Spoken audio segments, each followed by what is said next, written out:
नमस्कार.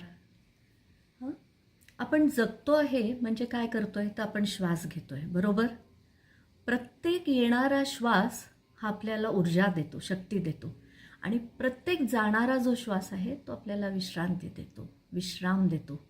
हं? आपलं जे मन आहे ना ते एखाद्या पतंगाप्रमाणे असतं. हं? पतंग पाहिलाय उडताना तुम्ही? हं? पतंग जितकं आपलं पतंगाची दोरी जी आहे ती आपण ढिलीच करतो, ढील सोडतो, तितका पतंग स्थिरावतो. हो की नाही? तसंच काहीसं मनाचं आणि श्वासाचं आहे. श्वास जेवढा आपण दीर्घ बनवायला शिकतो, जेवढा दीर्घ बनवतो, तितकं हळूहळू आपलं मन जे आहे ते स्थिरावायला लागतं. हे दीर्घ कसं बनवायचं? तर प्राणायाम म्हणा किंवा आर्ट ऑफ लिव्हिंगमध्ये जे सुदर्शन क्रिया शिकवली जाते, ब्रीदिंग टेक्निक आणि अजून बऱ्याच प्रोसेसेस आहेत.